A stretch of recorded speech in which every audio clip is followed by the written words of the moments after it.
protect the gospel. Manatili ang bawat mananampalataya sa pananampalatayang inyong tinanggap sa Panginoon. No? Bakit yun ang binitawan niya? Kasi nga background natin eh. Dahil may nakapasok na hindi ninyo namamalayan. No? So it means, pag sinabi kong hindi ninyo namamalayan, naalala niyo ba yung sinabi ni Pastor last week? Sino nakakaalala nito? Ang sabi ni Pastor, di ba? Hindi lahat na pumapasok sa simbahan ay tunay na mananampalataya. Sino nakaka-remember nun? No, may mga ilan. Yun po yung sinasabi dito. Dahil hindi nyo na namalaya na may nakapasok sa inyong simbahan, it means hindi po lahat ng pumapasok sa simbahan ay tunay na mananampalataya. No? So ngayon po, no, sa ating pong pagpapatuloy, mapapansin din po natin, no, may mga ilang example po na babanggitin si Jude. No, patungkol po sa mga huwad na kapatiran. Pasensya na kayo mamaya sa penmanship ko, ha. Medyo maganda ako magsulat. No? Dito po natin makikita mamaya yung mga example kung saan po umuhugot si Jude ng kanya pong sinasabi. No, karamihan po sa mga mahangaral nanggagaling po yan sa mga Old Testament. Hindi po yan sila nagtuturo dahil sa sarili lang nilang galing. No? Katulad ni Jude. No? So makikita po natin dito mga kapatid, yung ating pong pag-aaralan sa umaga nito, ang konteksto po ng Jude 1:5-16 ay tumutukoy po at tumuugnay po sa mga huwad na kapatiran at yung kanilang sasapitin dahil hindi sila nagpasakop sa otoridad ng Diyos. No, sa ating pong pagpapatuloy, no, sa unang verses po, no, nang babasahin natin in Jude chapter 1, verse 5, no? Sa talata 1, versikulo 5, ito po yung nakalagay kung ating pong babasahin. Kahit alam na ninyo na gusto ko pa rin ipaalala sa inyo na kahit iniligtas ng Panginoon ang mga Israelita sa pagkakailipin sa Ehipto, sa bandang muli ay pinatay niya ang ilan sa kanila dahil ayaw nilang sumampalataya sa Kanya. So kung ating pong mga pagmasdan, no, yung binabanggit po ni Jude na iniligtas ng Diyos mula sa Ehipto, ano po ba yun? Yun yung panahon ni Moses. At sabi ng Panginoon dyan, no, iniligtas, sabi ni Jude, iniligtas ang mga Israelita. No, binabanggit niya po dyan is yung tinatawag po ng out of Egypt. Inalis sila mula sa pagkakaalipin sa Ehipto. No? So makikita po natin yan kung ating pong babasahin in Exodus chapter 2. Susulat po natin, no?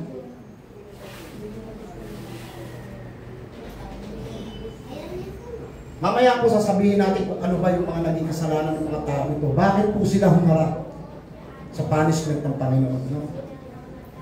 So alam naman po natin, no, sa Book of Numbers, even sa Exodus, no, after na inilabas sila ng Panginoon, in time to time, mga kapatid, kung babasahin po natin ang buong text niya, marami sa mga Israelita ang mga nangangamatay. Why? Dahil sa kanilang reklamo. Book of Numbers, fornication, pakikiapin. So ano po ibig sabihin nun? Ayaw nilang pasakop, no, sa otoridad ng ating Panginoon. At yun po ang naging dahilan kung bakit hanggang sa wilderness nakamamatay ang mga Israelita. No? Pero sa Egypt, ano ba yung tinutukoy po rito na nangamatay? No? During ni Moses. Kung natatandaan yung mga kapatid yung tinatawag na Passover. Naalala niyo ba yung Passover? Na ang sabi ng Diyos, kapag hindi kayo naglagay ng dugo sa ambalang ng pintuan, lahat ng mga panganay ng mga. Yung sana itatanong ko sino nangamatay. Ang lahat ng mga panganay. Dahil may utos ang Diyos kay Moses at sinabi ni Moses to sa mga Ehipto at sa mga taong naninirahan doon. Pero ang iba ay nangamatay kasama po dyan ang anak ng Paraon. Bakit? Hindi sila sumunod eh. No? So sino po yung namatay doon? Yung mga panganay na anak na lalaki. Now, dyan po tayo in verse 6. Sabi po rito, alalahanin nyo rin ang mga anghel na hindi nanatili sa dati nilang kalagayan, kundi iniwan ang kanilang lugar. Ginapos ng Diyos ang mga iyon ng mga kadenang hindi mapuputol. At ikinulong sa napakadilim na lugar hanggang sa araw nakakatulang sila. No? So, notice in verse 6 po, no? Sinabanggit po dyan na mga hindi nanatili, yung mga anghel na hindi nanatili sa kanilang mga estado. In fact, in Book of Genesis, ang binabanggit po diyan, tinutukoy po diyan, yung tinatawag pong the Son of God. No? Ang mga anghel po kasi ay anak ng Diyos. Katulad natin, nilalang din po sila. No? Ang tawag po sa kanila ay mga anak ng Diyos. No? Kung mapansin po natin in In book of Genesis chapter 6, no, dito po binabanggit yung mga anghel na nagsibaba.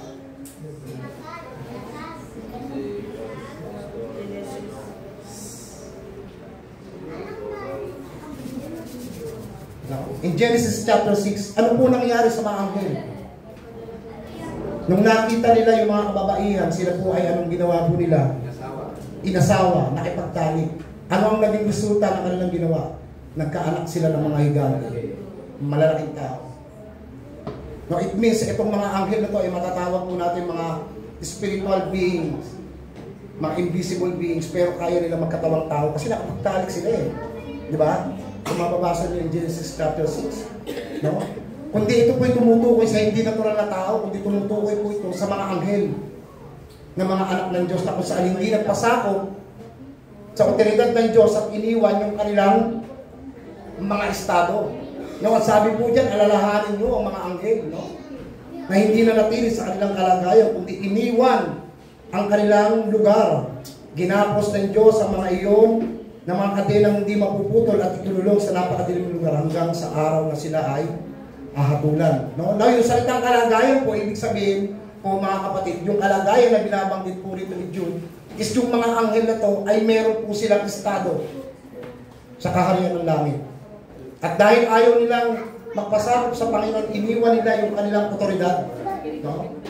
Diyan po yung sinasabi ni Jude. No? Kung tatanungin po natin si Jude, bakit sa dinami-dami ng example in Old Testament, bakit sa book of Genesis siya umuhugot? No? Kung tama nga po ang sinasabi ni Jude, ito po may kaugnayan sa mga kapatiran, na huwad na kapatiran na pumasok sa simbahan na hindi namamalayan. Bakit binanggit ito yung false brethren? Pwede naman sabihin bisita. Pwede naman sabihin ibang tao. Bakit huwad na kapatiran? It means yung mga tao ito ay may mga dating estado sa loob ng simbahan.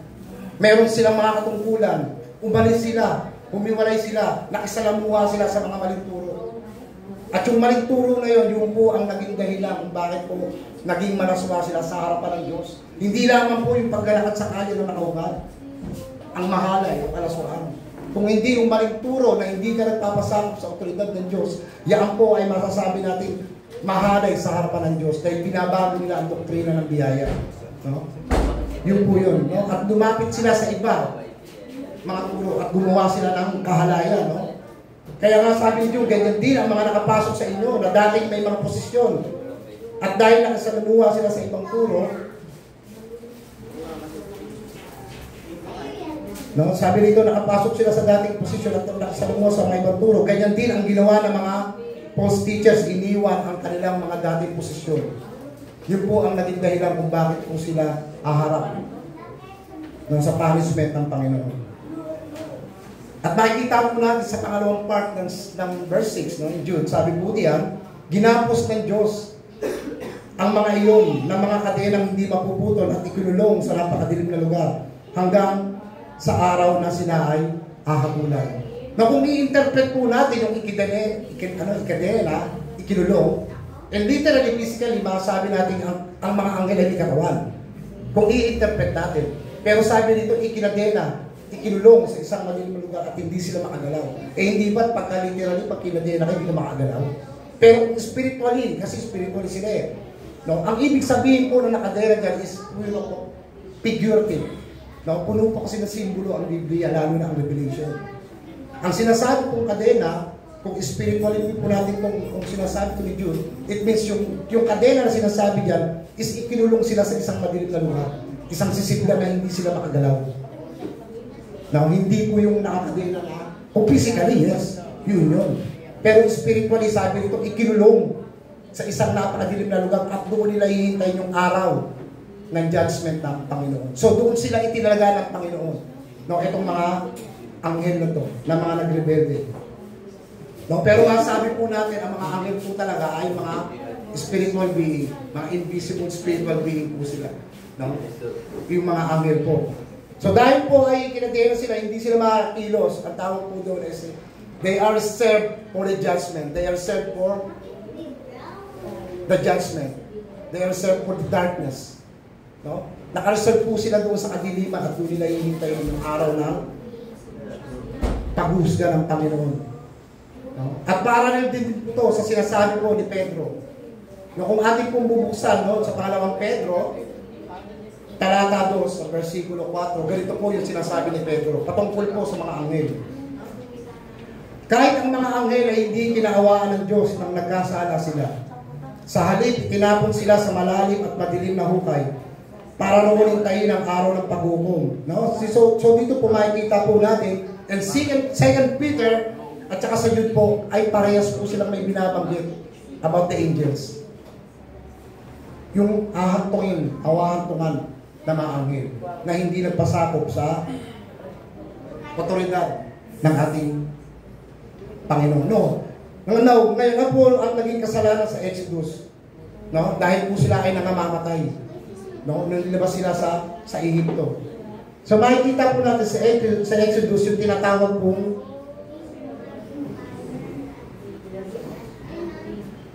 unbelief. Kawalan ng pagtitiwala sa Diyos. No? Kung unbelief ang naging kasalanan sa Exodus, ano naman ang naging kasalanan in Genesis chapter 6?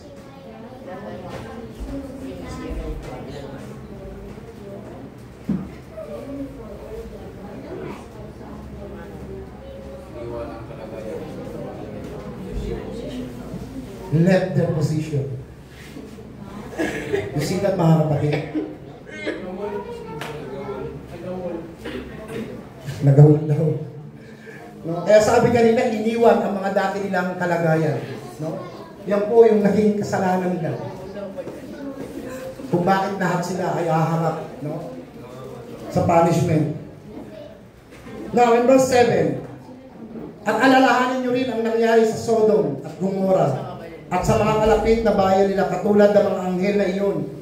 Gumawa sila ng lahat ng uri ng kalaswaan, pati na ng kahalayan sa hindi nila kauri. Pinarusahan sila sa walang hanggang apoy bilang babala sa lahat.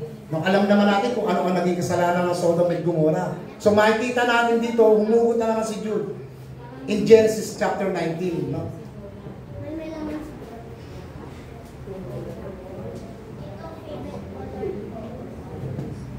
So makikita po natin yung mga pinaghuhugutan ni Jude. No? Hindi po niya gawa-gawa lamang ito. No, ngayon, kung ang kasalanan in Exodus chapter 12 is unbelief, dito naman sa verses in Genesis, is left their position, iniwan ang kanilang mga kalagayan. So ano naman po ang naging kasalanan na sa Sodom at Gomorrah? No, ito po yung tinatawag na sexual immorality.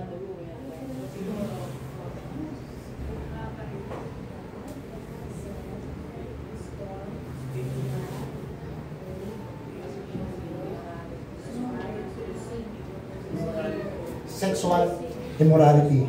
Kapag binasa niyo po yung Genesis 19, ang mga tao po rito meron silang hinahabol. Meron po silang hinahanap. No? Sa ibig sabihin po, itong mga tao ito na makikita po natin dito, meron po silang hinahanap na tao. Alam niyo ba kung ano?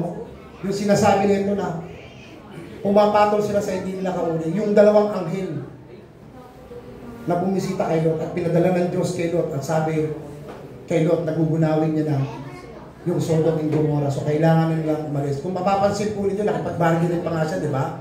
Kung 10, 20, hanggang sa isa, wala talagang maniwala. Gugunawin niyo pa, wala talagang maniwala eh. So anong ginawa ng Diyos sa Sodom and Gomorrah? Pinaulan na sila ng apoy ng Diyos. At yung mga tao ito, bago nangyari yung panahon na yun, meron po silang hinahanap ng dalawa. Ang sabi nila, nung nagkaroon ng kwentuhan si Lot at saka yung dalawang anghel, sabi ni Lot, dito na kayo magpalipas ng gabi. Pero ang sabi ng dalawang anghel, hindi na. Sa plaza na lang kami magpapalipas ng gabi. At nang may kumatok po nung panahon na yan, yung mga batang lalaki, matandang lalaki, hinahanap nila. Sabi, Lot, palabasin mo yung bisita mo at sisipingan namin. So gusto nila makipagtali. Although hindi nila siguro alam kung anghel to. No? Pero mapapansin natin, ang kasalanan po ng Sodom at Gomorrah ay may halong kabaklaan. No, kapag sinabi pong pumapatol ka sa hindi kauri, hindi lang sexual, immorality activities. No, may activities pa yun, hindi ko na lang sinulat eh. Ang tawag po doon, pag pumapatol ka sa hindi mo kahuli, ang tawag mo doon, homosexual activities. So malala. Ganun po kalala, no? Ganun po kalala yung kasalanan ng Sodom at Gomora. Kaya ginunaw sila ng Diyos. Yun ang naging dahilan kung bakit po sila sinulong ng Diyos lahat.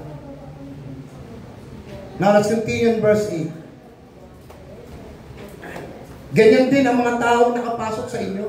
No? Ilalin tulad ni Jude sa Sodom and Gomora.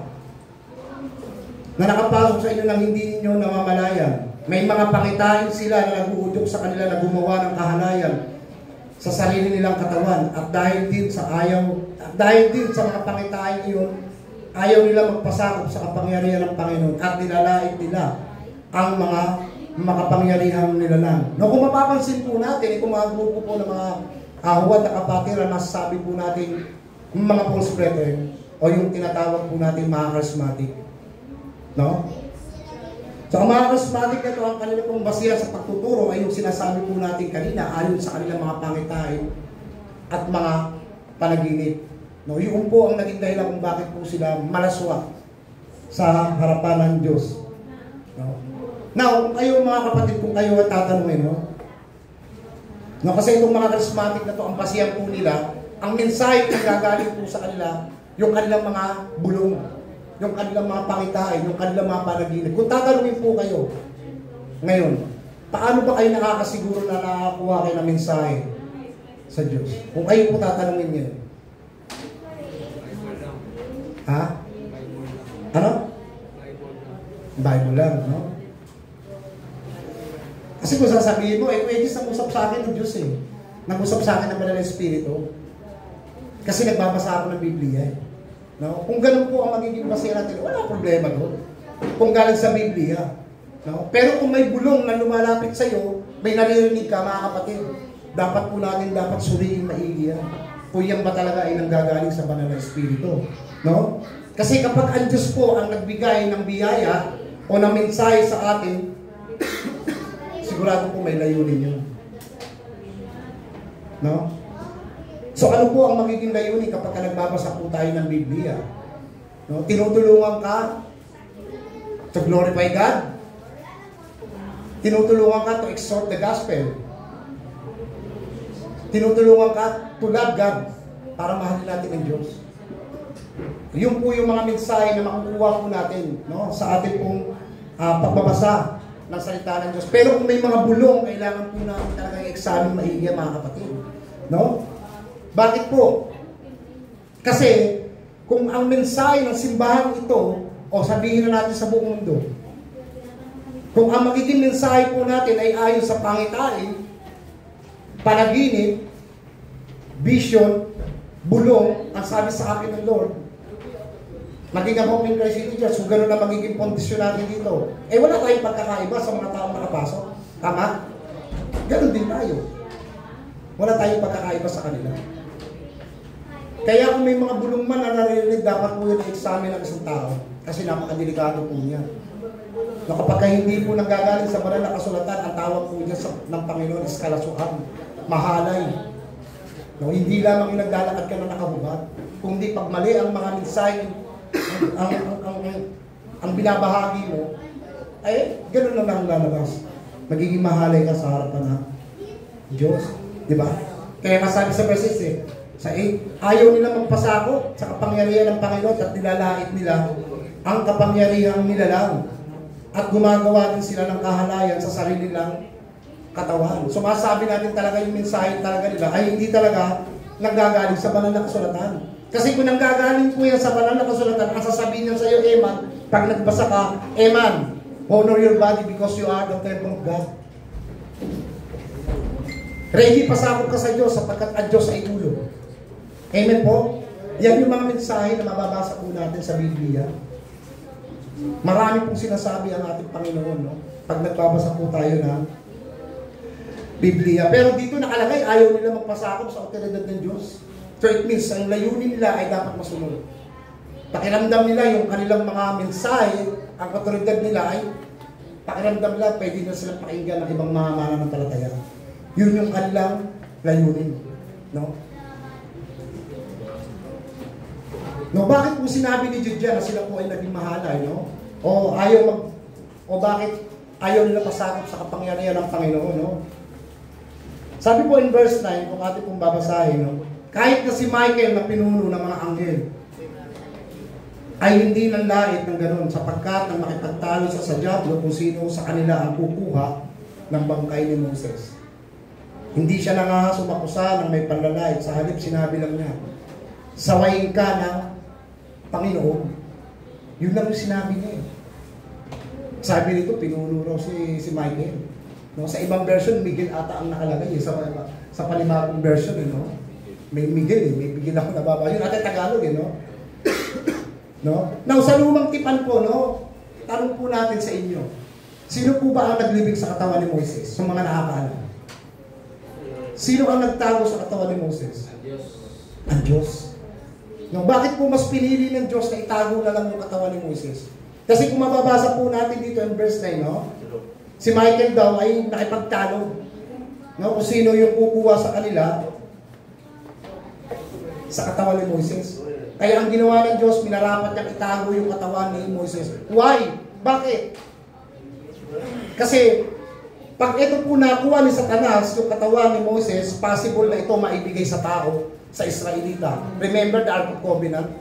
Nung nasa kanila, ano ginawa niya sa Ark of Covenant? Sinamba nila. How much more yung isang Moses na kinikilala nila bilang propeta at sinusunod ang kanyang utos. How much more na nakalatag sa harapan nila nakalaga. Possible na sambahin nila ito.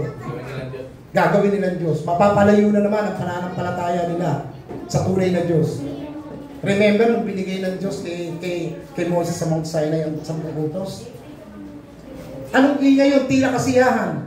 Sabi ng Diyos, bumaba ka na, nagkakagulo ng bayan mo. Sapagkat gumawa na naman sila ng gintong buya at sinamba na naman nila. Ganun ang ugali nila. Kaya mas minarapat ng Diyos na itago na lang. Yung katawan ni Moses, no? Pero kung babasahin po natin yung Book of Deuteronomy, wala po tayong makikita dyan, no, na si Satanas po ay nagpambulot. Nag-wrestling, iba kasi nag-wrestling, no? Na kung tatanungin po natin, no, saan po kinuha ni Jude? Yung ganong klaseng pananaw. Sa tingin niyo po, mga kapatid, no? Kasi sa verse 9, nagtalo lang eh. No?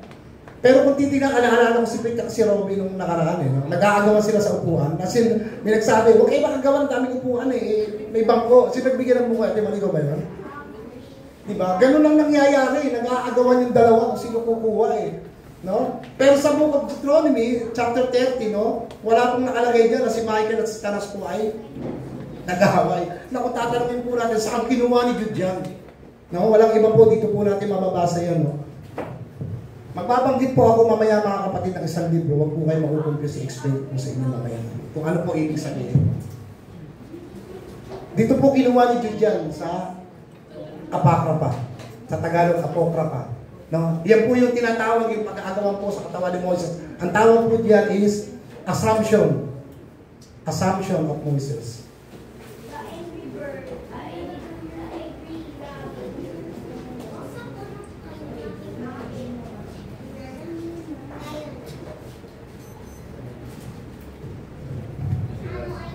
Ang tawag po dyan is Assumption of Moses. Sa verse 9, nakikita natin na ipagtalo lang po siya, no? Pero sa Assumption of Moses, alamin muna natin ano ba ang ibig sabihin po ng Assumption of Moses, no? Ang Assumption of Moses po, ito po isang aklat na pinaniniwala hindi naman talaga isinulat ni Moises. Ito po yung dinagdag lamang para sa isang malalim na kadahilanan. Para example, no? Example natin si Reggie. Si Reggie nagtanim ng nagbungkal ng lupa, nagtanim ng puno, tumubo. Pero sa ibang serye naman, si Reggie nagbungkal, nagtanim ng butil, pagkaroon diniligan, pagkaroon ng 30 days, tumubo, lumaki, umani sa kompleto. No, yun po yung naging dahilan ng Assumption of Moses. Isinulat sa isang kadahilan na hindi na isulat dito sa Old Testament. No, idinitalye nila na ang Assumption of Moses, dito po mababasa na si Satan at saka si Michael po ay nagpambulok. No?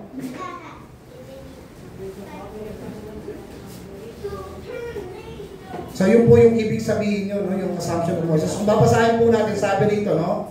Ang ibig sabihin po ng aklat na hindi naman talaga isinulot ni Moses na gawa-gawa lamang po ito para sa isang dahilan, para madagdag sa mga bagay na hindi binanggit ng Biblia. At dito rin nakalagay na si Michael at si Taras ay nagpambuno para sa katawan ni Moises, di ba? So yun po yung ibig sabihin nun. So makikita po natin dito, no? Hindi po siya sinaway ni Michael. Ang ginawa lang ni Michael sa kanya ay sinaway. Sinaway ba siya? Hindi. Sinabihan lang, sawayin ka ng Diyos. Satanas. Ngayon, tatanungin ko po kayo, bakit kailangan pa humugot ni Jude sa Old Testament? Sa Apocrypha. Samantalang sapat na ito para maintindihan Bakit kailangan niya pa humugot dito? Sa tingin nyo, anong pananaw niyo dyan? Yan po yung isang valid na tanong na iiwan ko po sa inyo. Mamaya ko po sasagutin. Na kung bakit humugot si Jude dito sa Book of Apocrypha. Yung Apocrypha po, no, bibigyan ko po kayo ng background. Ang Apocrypha po ay pinaniniwala ang libro na tinanggal. Mga pahinang tinanggal sa Biblia.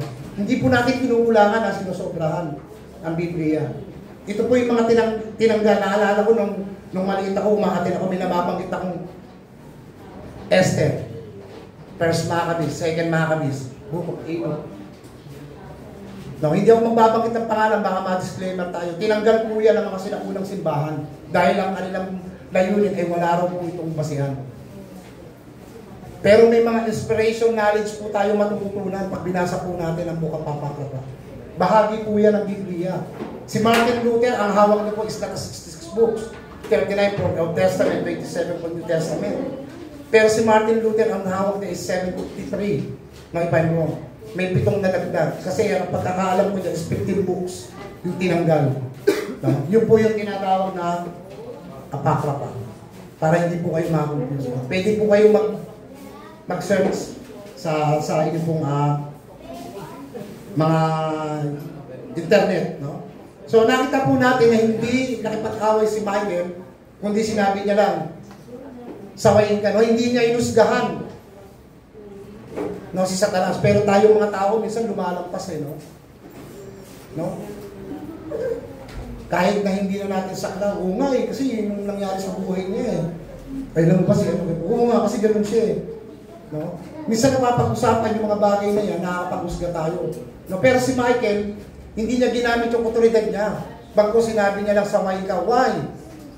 Kasi alam ni Michael yung kanyang otoridad, alam niya ang kanyang posisyon, na ang judgment ay manggagaling mismo sa Diyos. Amen po? So ganyan din tayo mga tao No? Hindi tayo dapat makapangusga. Ganyan din po ang sinasabi po, no? Sa Zechariah, chapter 3, 1 and 2. Ang sabi po dyan sa Zacarias, no? Ipinakita sa akin ng Panginoon ang punong pari na si Josue na nakatayo sa harapan ng anghel ng Panginoon. Nakatayo naman sa gawing kanan niya si Satanas upang paratangan siya. Pero sinabi ng anghel ng Panginoon kay Satanas, ayon sa Panginoon na pumili sa Jerusalem, mali ka, Satanas.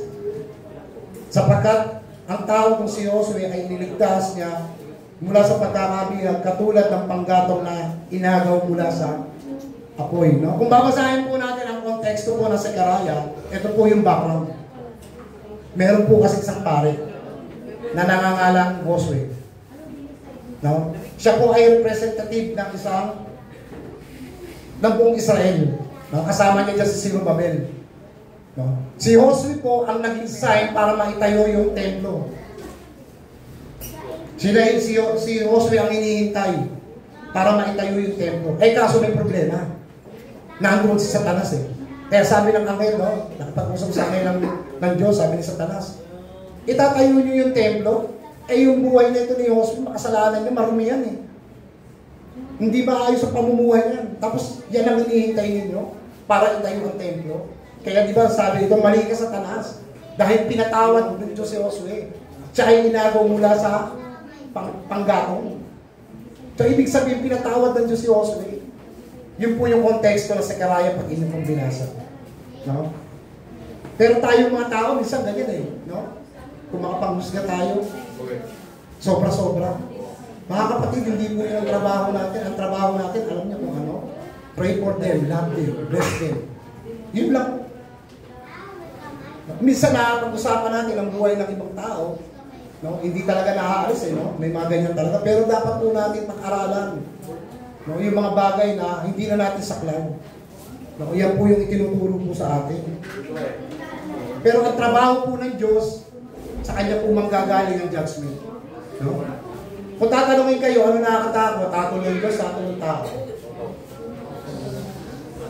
Hatol ng Diyos. Hatol ng Diyos. Kasi ang tao, pag hinatulang ka, pwede mo pang i-correct eh. Pero ang Diyos, pag nahatulang ka, wala na. Pahinga na tayo. No? Now, let's continue in verse 10. Sabi ko sa verse 10, pero ang tao ito'y nanlalait sa mga bagay na hindi nila naiintindihan. Tulad ng mga hayop na hindi inisip ang kanilang ginagawa, wala silang ibang sinusunod, kundi ang likas na damdamin nila na nagdadala sa kanila ng kapahamakan. So makikita po natin dito na itong mga huwad na kapatiran ay iniambing po ni Jude sa isang hayop. Eh, hindi ba ang hayop? Wala naman talaga isip. Eh Kuya Jess, natuturuan na. Yes, natuturuan pero limitado lang. Pero subukan ng pakawalan niya. Kung saan nakakabuti niya, pag inabot niya ng dumi, walang kinikilalang otoridad yan. Tama po? Tama ba kayo, Reggie? Dudumi at dudumi yan. Kahit turuan mo yan, limited lang ang alam nila. Kaya nga sabi ni Jude, para silang mga asalahayo. No, hinanintulad po sila in verse 10.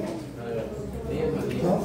So makikita natin na hinihambing sila itong false brethren sa isang hayop na hindi nag-iisip, hindi nila alam kung ano yung kanilang layunin.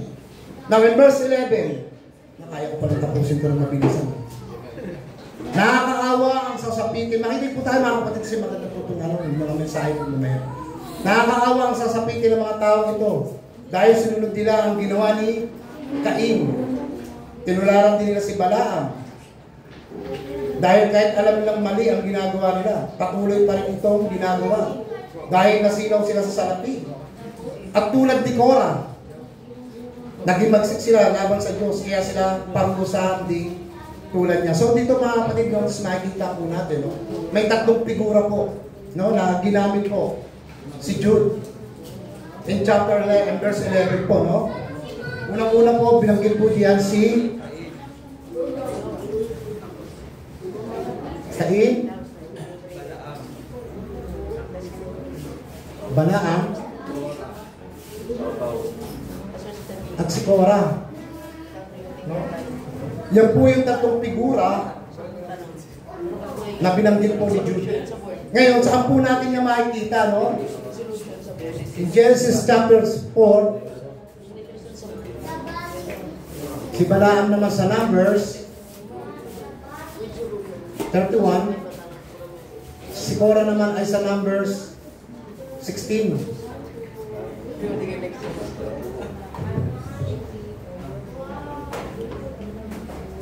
So makikita natin mga kapatid, no? Ano ba yung naging kasalanan ng tatlong ito? Bakit binabanggit sila ni Jude? Di ba alam naman natin ang kasalanan ni Cain? Anong kasalanan ni Cain? Murder.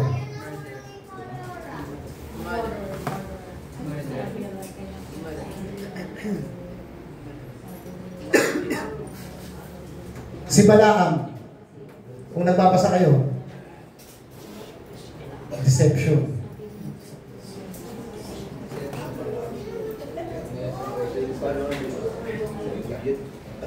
Si Korah, ano naging kasalanan ni Korah? Rebellion.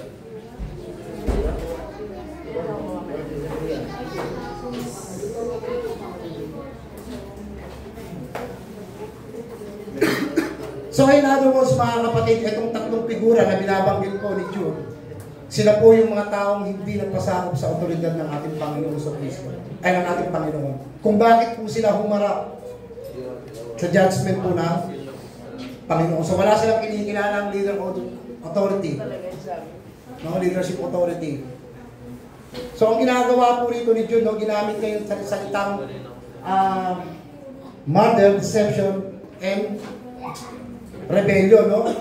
ito po yung mga example na ginamit niya bilang pamumuhay ng mga huwad na kapatiran na nakapasok sa simbahan. Kuya Jess, murder si Cain wala namang pinapatay yung yung mga huwad na kapatiran, may pinatay ba sila, binasa? Wala naman, di ba? Pero si Cain, murder, bakit tinalintulad sila? Kasi nga, pag hindi ninyo namalayan, maaaring maraming mamatay na tao dahil sa maling turo. Tama po? So, mayayanan tulad din po sila sa pagpatay. Di ba? Si Bala ang deception. Bakit siya naging deception? Nung panahon na inutos ng Diyos na patayin ng lahat, pati ang mga babae. Ba't hindi yung pinatay? Ang sabi ni Balaam, huwag doon kami sumunod sa utos ng Diyos. Niloko niya rin ang mga tao pagdating sa pera. Kaya ang nangyari sa kanila nung panahon na sinakop nila ang Median o Mediatana, no? If I'm wrong sa Tagalog, Median.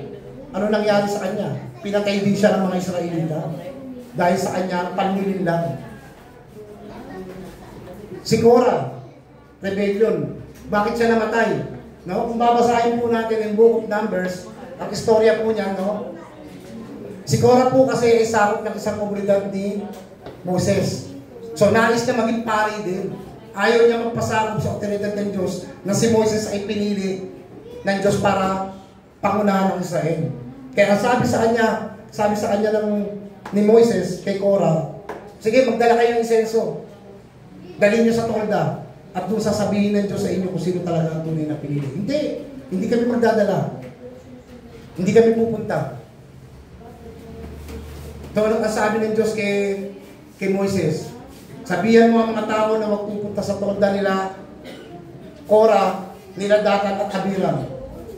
Sapagkat parurusahan mo sila. Pero Panginoon, sabi ni Moises, isa lang po ang nagkasala. Kasi rebel si Korah Lahat parurusahan mo. Diba? Inulit-ulit ng Diyos.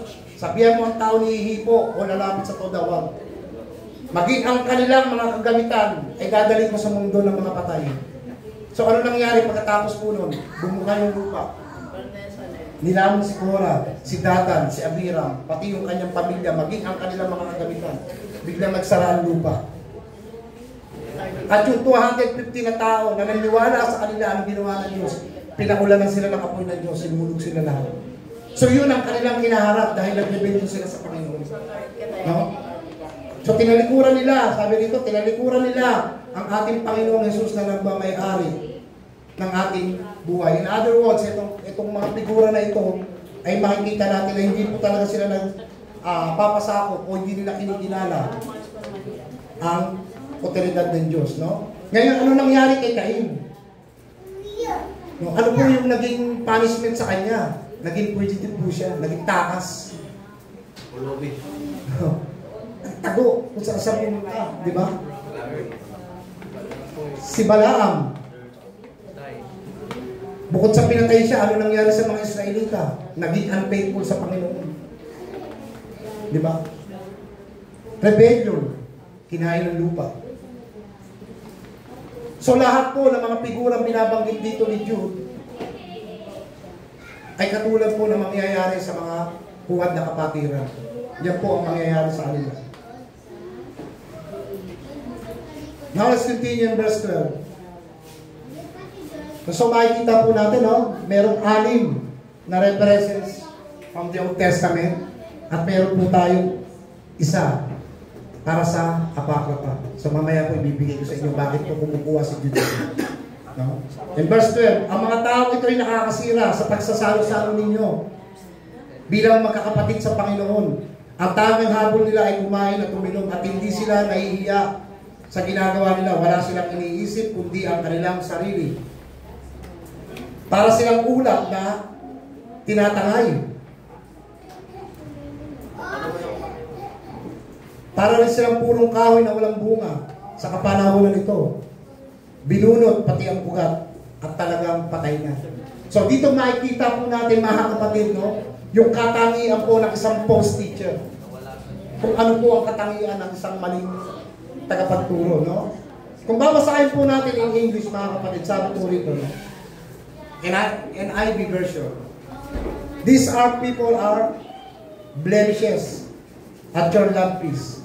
Eating with your without slightest one, shepherds who feed only themselves. They are clouds without rain, blown along by the wind, autumn trees without fruit, and uprooted twice dead. So makikita po natin mga kapatid, no? Sa NIV version po, no, dito natin nilagay yung sulat natin dito. Hindi mo sinabihan, maganda lang pala dapat.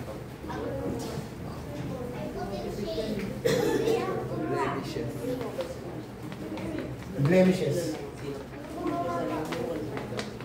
Tama ba? Yes, tama.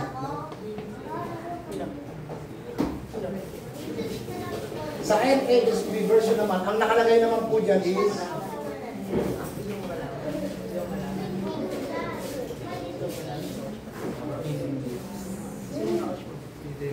hidden lips. Now, ako po tatanungin, no? Mas accurate pong gamitin yung hidden lips. Kung bakit po inalagtulad ni Jude ang mga huwag na kapatiran dito. Alam nyo ba kung bakit? Alam nyo ba yung hidden lips?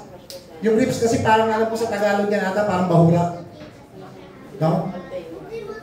Kung naaalala ninyo yung barko, di ba ang barko may mga radar yan? So sa radar sila nakabase kung saan sila tatakbo. Yung hidden lips po na tinatawag, ito po yung tinatawag na malubak o mabatong lugar. Hindi po yung lubak na nakikita ninyo ha. Ang ibig sabihin po niyan, yan po yung mabababaw na tubig na iniiwasan ng mga barko. Naintindihan niyo po? Yung hidden lips. Yung mga isla na mabababaw, kaya ang mga barko dumadala sa malalim. Kasi iniiwasan po nila yan. Kasi pag hindi po yan na malaya ng piloto at ng kapitan, ang mangyayari po sa barko, ano mangyayari? Mawawasak. Maraming buhay ang mawawala. Ganun din po iniambing ni Jude. Yung mga huwad na kapatiran na kapag hindi ninyo na malaya na nakapasok ito sa simbahan, maaaring maging dahilan to ng pagkakasira. Kaya nga nasabi kanina, di ba? Sinisira yung inyong salo-salo. Kapag hindi na malaya ito ng simbahan, maaaring wasakin. At maraming mga Kristiyano ang pwedeng mamatay. Kaya na-guess nyo? Yan po yung sinasabi dyan. Na hidden lips.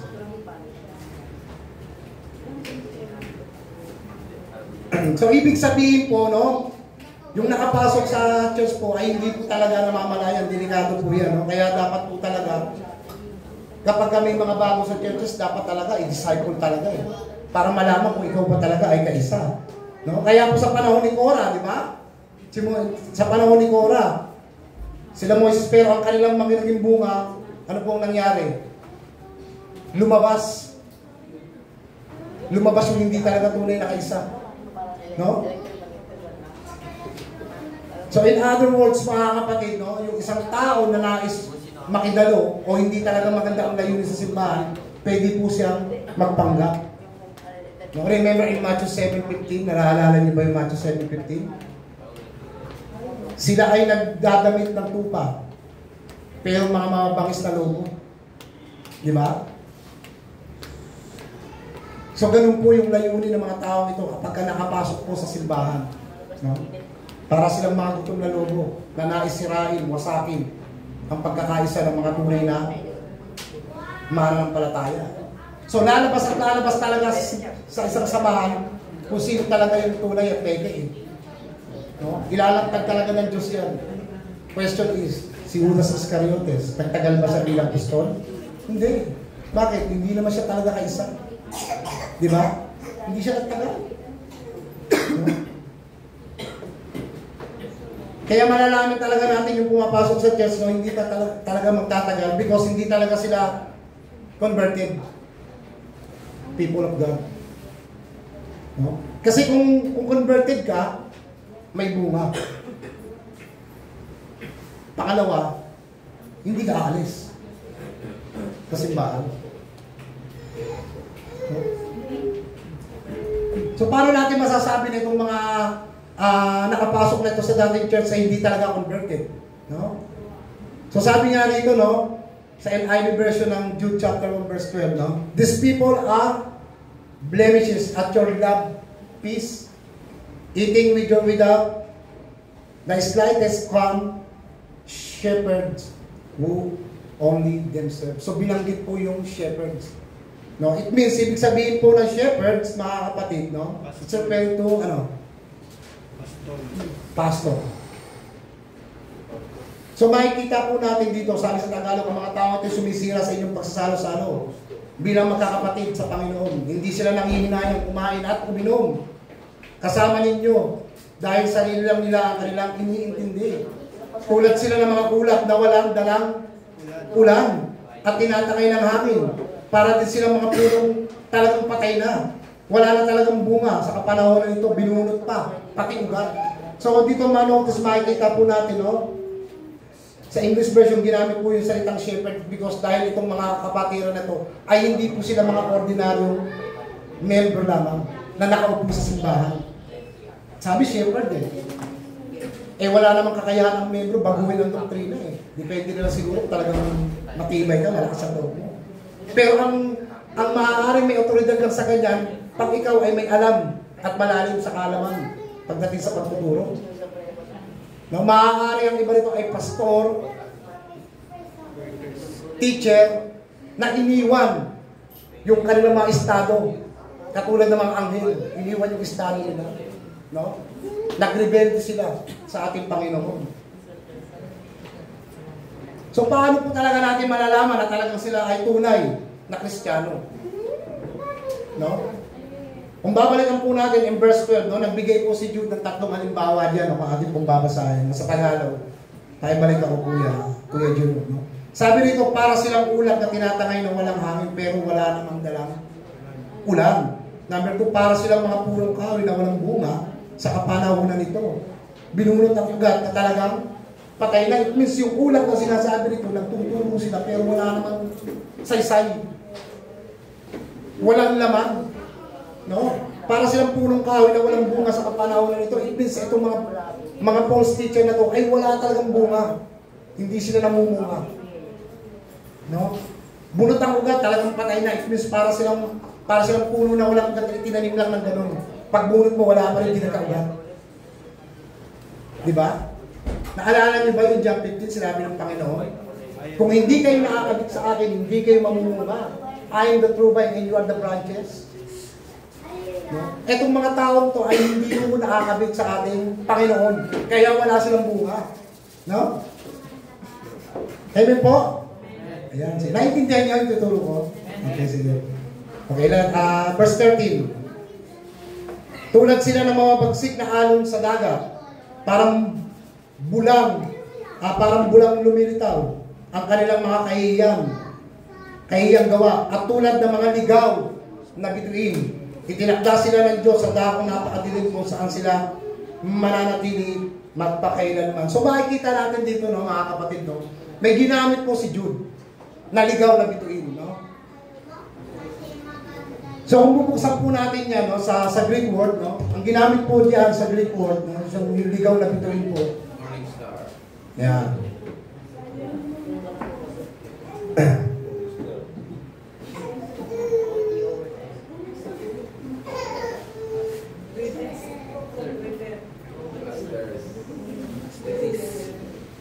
Star. Asteres. Yung isa,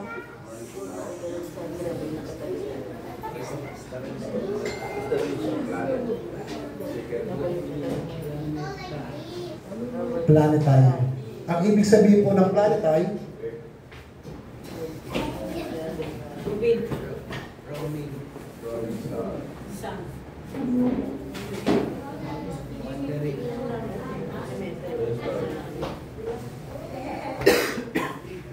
wandering star.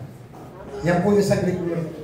Now, kung tatanungin po tayo mga kapatid, bakit ginamit ni Jude yung tatlong bagay na ito sa mga false teacher? Sa tingin niyo po? Now, unang-una po, binanggit po dyan yung bituin. Now, kung inyo pong maaalala, no, sa mga lumang pag-aaral, maging sa mga estudyante, alam niyo po ba yung solar system? Sino po nakakaalam ng solar system? Ayan. Ang Earth, Sun, and Moon. Matatawag po natin silang mga star. Pero ang binabanggit po rito ng tatlo, na star, roaming, and wandering star, yan po ay tumutukoy po sa mga star na umiikot po sa orbit. Di ba hindi sila nagkakamanggahan? Pero ano ang direksyon nila? May direksyon ba sila? Wala. Ikot lang sila ng ikot. So ang mga huwad na kapatiran na pumasok dito, para po silang mga bituin na umiikot lang. Wala po silang direksyon, wala po silang patutunguhan. Kaya binanggit po yan para silang mga ligaw na bituin na hindi alam kung saan pupunta.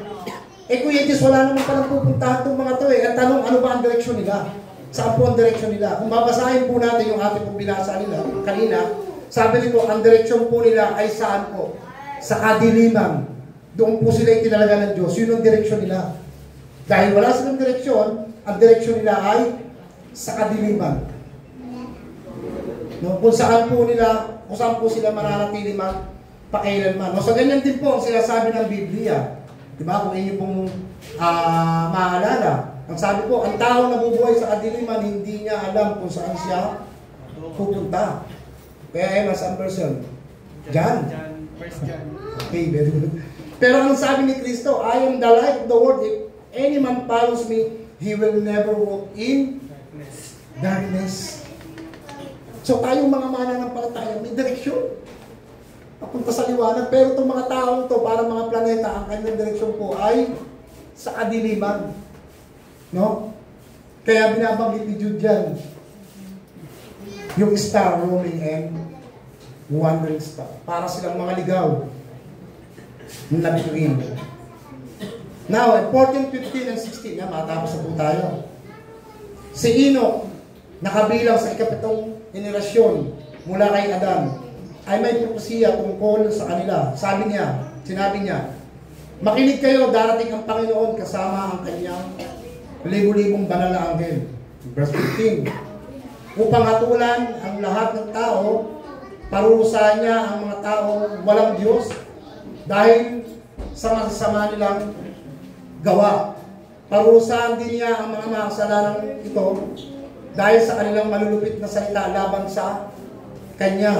And last verse po, ang mga tao ito ay mariklamo, mapamintas, at ang tanging sinusunod ay ang kanilang pagnanasa. Mayabang silang magsalita at mahusay mangbola para makuha ang gusto nila. No? So dito po, notice makikita po natin, humugot na naman si Jude. No? Ngayon ang tanong, saan hinugot ni Jude po? No? Binanggit niya si Enoch No? Dito po natin mababasa yan, mga kapatid. Sa Apocrypha. Mababasa po natin yan in 1 Enoch chapter 1 verse 9. No? Si Enoch po ay mula po sa 7th henerasyon, no? Ni Adan. No? Pero pag binasa po ninyo yung Genesis chapter 5, no? Wala po kayong makikita nagpahayag si Enoch. Wala po. Pero saan kinuha ni Saan kinuha ni Jude? Bakit? Dito may binanggit si Enoch No? Dito po yan sa book of Apocrypha. No? Diyan po yan kinuha. Pero ang mababasa lamang po natin in Genesis chapter 5, Enoch, he walked with God. Lumakad siya sa Diyos. And after 300 years, ang ginawa sa kanya ng Diyos, kinuha siya. Dinala siya sa langit. Yun lang po ang mababasa natin. Pero sa Enoch, sa unang Enoch, chapter 1, verse 9, no, ito po yung nakalagay. Makinig po kayo mga kapatid. No, pwede po kayong magbukas mamaya pag uwi nyo ng bahay. Ang sabi po rito sa Apocrypha, no, in 1 Enoch, chapter 1, verse 9, at masdan siya'y dumarating kasama ng kanyang 10,000 mga banal upang isaktuparan ang hatol sa lahat at upang wasakin ang mga di makadiyos at upang ibilanggo ang lahat ng laman ng lahat ng mga gawang di makadiyos kung saan sila makadiyos, no? Kung saan silang lahat na hindi makadiyos ay gumawa at lahat sila lahat ng pahirap ng bagay kung saan ang mga makasalanan di makadiyos ay kumakalaban sa kanya, no? So mga kapatid, no, before we come to close sa ating pong topic sa umaga nito, makikita po natin dito, no? Humuhugot po si Jude ng 6 sa Old Testament at 2 po sa Apakrapa. So, ito po yung hinihintay ninyo. Isa pong valid na tanong. Bakit kailangan ni Jude humugot sa apakrapa? Mahilig po kayo mga kapatid. Bakit kailangan ni Jude humugot sa apakrapa? Eh, yung Old Testament, enough na eh. Para magunawaan natin eh. Sa tingin nyo, bakit po? Para lang may turo siya? Para masabing magaling si Jude? Hindi po. No? Ito po yung mga magandang ibigay natin na informasyon sa inyo. No? Unang-una po kasi, kaya umuhugot si Jude dyan kasi po yung kanyang audience dyan is aware sa apakrapa. Diyan po sila kumbaga dyan sila nakatuon. Na parang ganito yan eh. Kunyari, si Pastor Jay nagturo. Diba? Si Ate Ting nagdala ng bisita. Eh, Amerikano. So, anong references ang gagamitin ko para makaintindi yung bisita niya? Siyempre, kailangan ko i-translate to English. Tama? So, ganun din po eh. Para makarelate yung bisita niya, gagamit ako ng references. So, si Ino, para makarelate yung kanyang audience sa apakrapa, kasi dito sila aware sila dito eh. So, dito siya humugot. Eh, Kuya Jose, bakit kailangan pa nila yung Old Testament? Eh, apakrapa naman pala sila. Pwede mo na silang maniwala sa Old Testament, sa apakrapa na lang. Wala pong kaso doon, mga kapatid. Kung maniniwala sila sa Old Testament, sa apakrapa, hindi. Wala rin pong kaso doon. Pero the problem is, yung binabanggit sa Old Testament and Book of Apakrapa, parehas po may judgment. Hindi po nangangahulugan na kaya nilang taguhan yung judgment na binabanggit ng dalawang preferences na pinupunan ni Jude. Amen? So yun po yung isang valid na nakasagutan mga kapatid. Kaya po humuhugot si Jude dyan dahil yung kanyang audience dyan is aware ng Book of Apakrapa. Yun po yung sagot ko.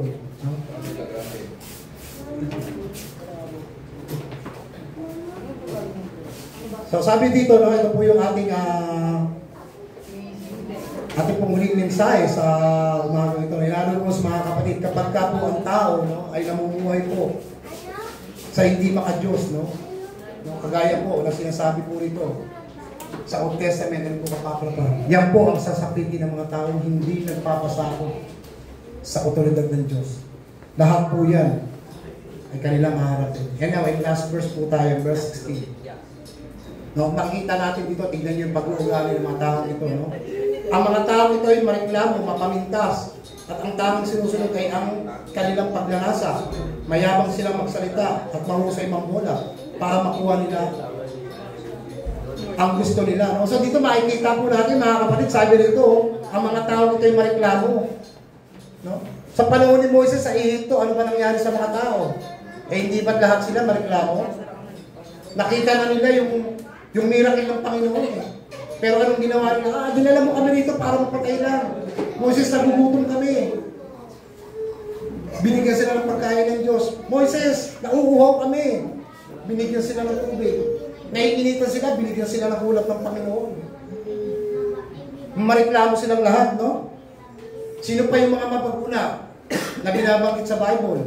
Sa panahon ni Esther, si Haman. No, may katukulan yan, isang mataas sa korte yan. Mapagpuna. Diba? Sa panahon ni Daniel, sa Book of Daniel, habang siya'y nananalangin, ang hindi sumamba sa ributo, ano gagawin? Iuhulog sa ulo. Pinupuna nila lahat ang ginagawa, maging ang ating Panginoong Jesucristo. In New Testament, sino yung mapagpuna doon? Pariseo, Saduseo. Tama po? Ganyan sila eh. Ganyan iniambing ni Jude. Yung mga taong ito, mapagpuna sila, mga mareklamo. So mayabang sila magsalita. Yung kagaya po ni Balaam, dahil sa pera, nais niyang dayain ang mga Israelita. In short mga kapatid, no, pagsasama-samahin po natin, itong mga nakasulat dito, no, ito pong mga kapatid na binabanggit dito, ito po yung kanilang mga sasapitin. No, hindi po nila kayang taguan yan. Kahit saan pa po silang bumaling dyan. Dahil parehas lang po may judgment na binabanggit yan. No? At bago po tayo matapos mga kapatid, meron ako sa inyong isang encouragement na message na ibibigay po sa inyo. No? To contend the faith and remain. Why? Bakit po? Bakit po natin kailangan manindigan at manatili sa ating pong pananampalataya? No, ito po yung valid na sagot, mga kapatid. Painggan niyo po kung bumahili. Because by depending, keeping, remaining in the gospel, it preserves you to live a life of godliness. Kapag pinanatili ninyo at pinanindigan ninyo ang gospel ng Panginoon, sabi ito, sapagkat sa pamamagitan ng paninindigan at pagpapanatili sa Ebanghelyo, ay pinapanatili ka nitong mabuhay ng may kabanalan. Amen? So yun po yung dapat natin gawin, mga kapatid. Yung mga naririnig natin, panatilihin natin, ingatan natin, manindigan tayo. Kung talagang converted people ka, mananatili ka sa simbahan. Dapat may bunga ka. Tignan mo yung katabi mo. Tingin kayo lahat sa katabi mo. Sabihin nyo nga sa kanya, ito ay, converted ka ba? Sige nga.